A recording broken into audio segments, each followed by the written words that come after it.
Hi, I'm Mary Beth Stapleton, Manager of Family and Community Partnerships for Harford County Public Schools. Welcome to the Parent Academy Real Talk on business services, focusing on the Office of Finance.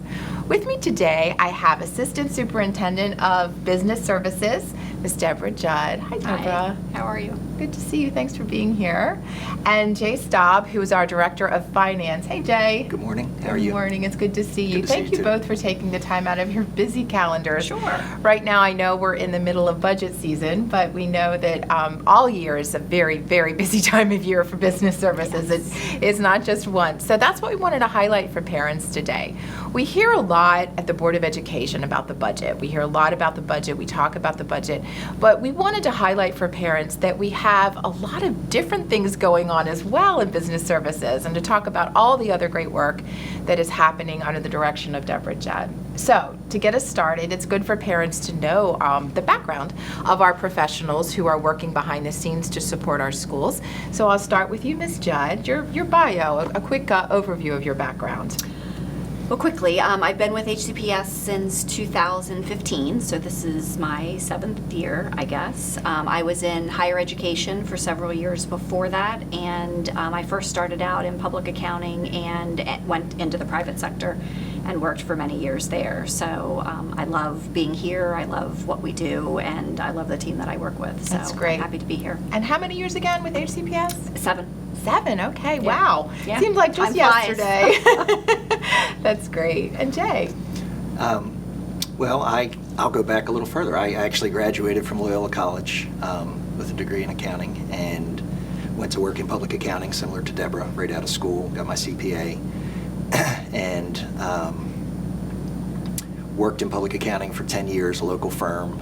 The Board of Education, Harford County was one of my clients, and I ended up coming to work for them almost 27 years ago. Wow, long time. Yep. So all that makes me old. 10 years in public accounting, I can do the math. We 27. call that seasoned. We Right, don't call right. that old. Wonderful. So lots and lots of years between the two of you. I can't do the math, so forgive me. But between the two of you, lots and lots of years of work and expertise in this. So it's good to know that. To get us started as far as business services in general, as I said, the budget is really kind of what we hear about out of your office, Deborah, but we know there are many, many other things that you oversee. So just real briefly for parents, what kinds of other work comes out of your office? Sure. So the budget season starts July 1 for the next year, and yes, we are busy right now. We're preparing to have the board approve our FY23 budget in June. But this is also an incredibly busy time of year for finance because Jay is winding down the current year for the audit. So our auditors will be coming in to grace us with their presence, virtually perhaps, to close out FY22 and make sure that everything that we did during the year was done appropriately from a financial standpoint. So finance is a large part of our department. You know, that includes accounts payable and payroll. We have school activity funds as well that we're responsible for.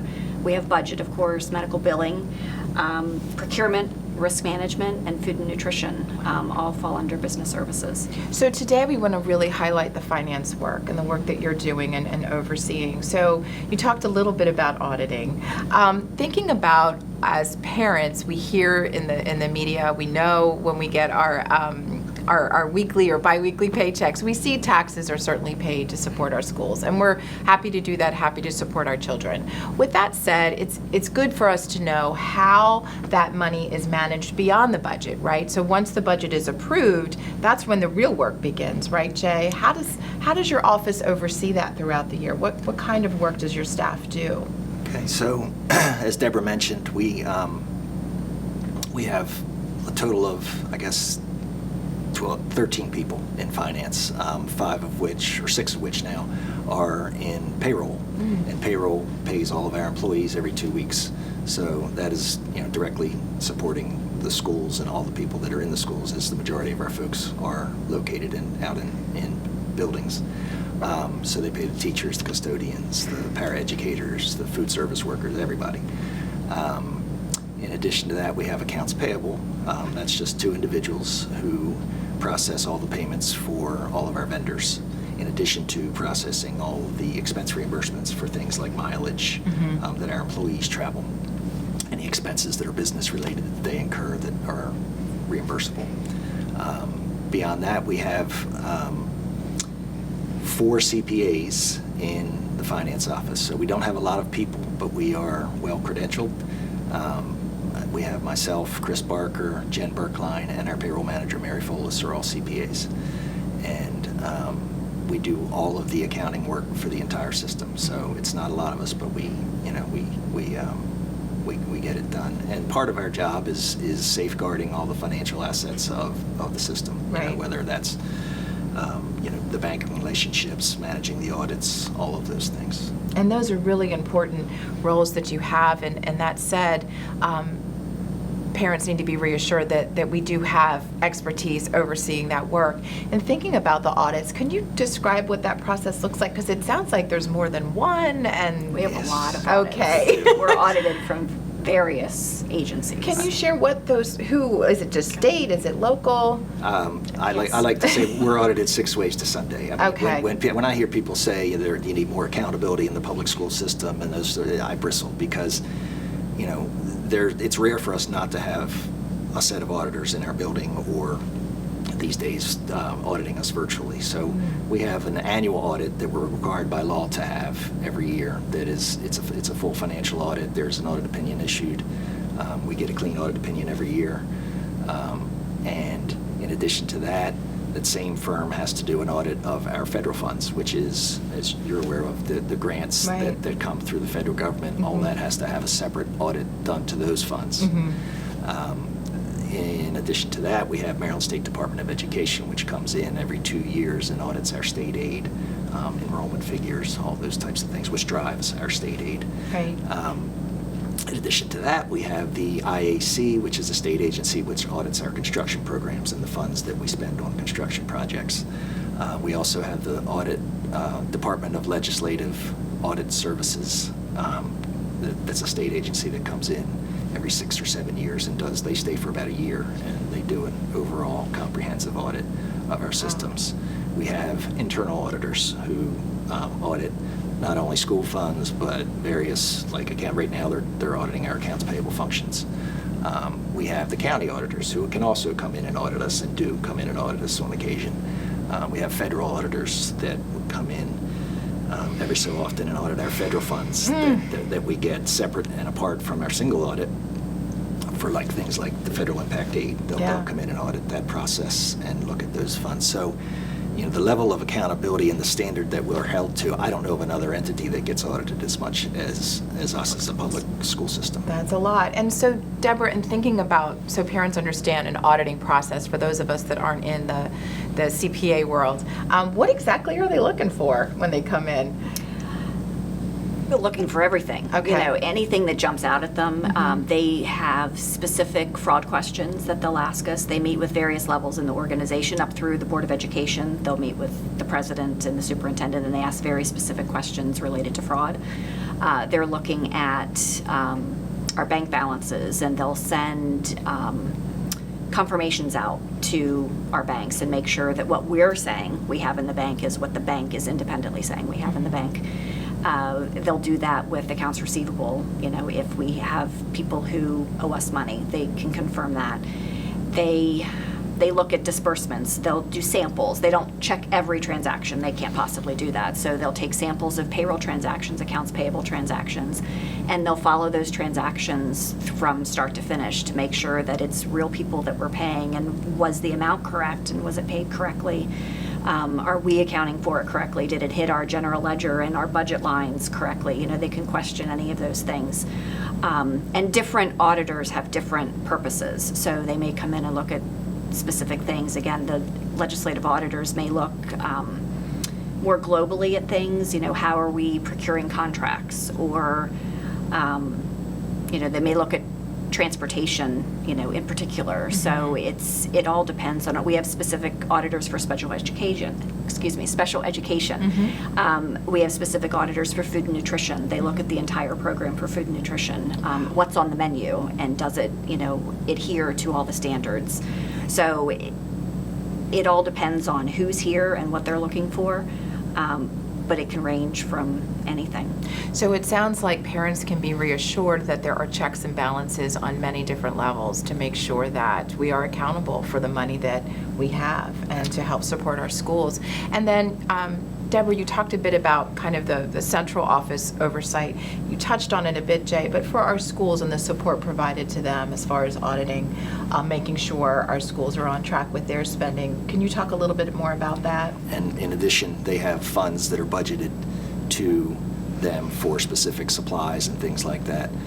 The school activity funds that runs through their checking account, each school manages that, and those funds are usually funds collected from students for specific items, clubs, yearbook, those types of things. And they will, we have a procedures book about that thick that they have to follow. So they have to financially manage those funds. We have our internal audit department, which concentrates pretty heavily on the school activity funds because that's kind of decentralized as opposed to our central office, Sure. which they can come in and audit very easily. They have to go out to each individual school and look at the activity that goes through those funds. So that's one of the things we did talk about for our accountability. Internally, we have an internal control structure where we have checks and balances. How many signatures are required for something to be approved and for us to process it and pay it? You know, that's just one example. But the schools also have an internal control structure that they have to follow for their transactions. And Margaret Palmer and Jenna Weitzel are the folks that Deborah has put in place to help support the schools as well as keep them on track as far as monitoring the funds. That extra support is so important, and I know you've built that. I think that was your vision as you came in, right, for that transition. It was. So coming in and realizing that we had these individual bank accounts at the schools and there was really no one there to support them on a daily basis. They could certainly call and get support. We'll help anybody who calls and asks us for that. But Margaret and Jenna specifically go out and they train new bookkeepers and they spend a lot of time with them because it's overwhelming in a school. You know, especially if you're new to the system, you don't know what you don't know. So in a high school, you have gate receipts from, football games, any athletic event. In elementary schools, you have more field trips, fundraisers, things like that. So there is money that comes in, and it's overwhelming, to be a new bookkeeper in those roles. And how do they? And they have questions.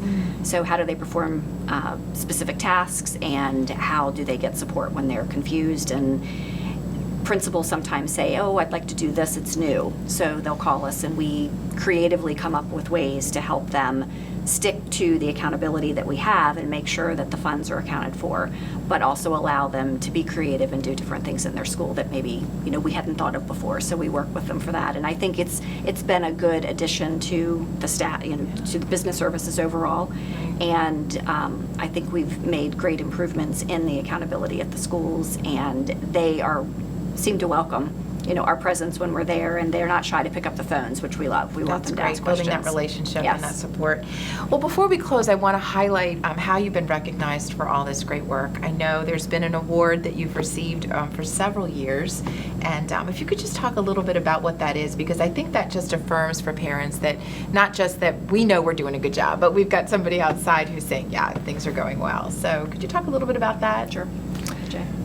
So we, each year, once we complete our financial statements and the audit is wrapping up, we then submit our financial statements to the Government Finance Officers Association. So that's a national organization for governmental entities, which we are, a local government. And they put our statements through a rigorous review process that makes sure that we have properly reported everything, that we have all of the financial disclosures that are required by accounting standards included, and they will issue either an award or not. So every year we've applied, we have received the award. And there are always some comments on things that we can improve on, and we take those comments each year and we try to address them, and we have to address them as part of the process of submitting the application the following year. But we have received that award, the same award that our county government submits for and gets. We have received that award for 17 consecutive years. And what exactly is the name of that award? It's the Government Finance Officers Association comprehensive annual financial report, Certificate of Excellence in Financial Reporting. Wow, That's a there you mouthful. go. Good. Is that right? I think so. Congratulations. I mean, did you say 17 years in a 17 row? years, That's yes. fabulous. Well, that just shows us that your hard work is paying off and recognized nationally, so that's exciting to hear. And I'm sure it's reassuring for parents to hear, too, that you both are at the helm, making sure that our schools are supported and, most importantly, our students are thriving. So thank you for your work. Thank you. Thank you. Thanks for taking the having time us. to talk with our parents. Appreciate it. Of course. Thanks Thank very much. you. And thank you for joining us for the Parent Academy Real Talk on business services and finance. We'll see you next time.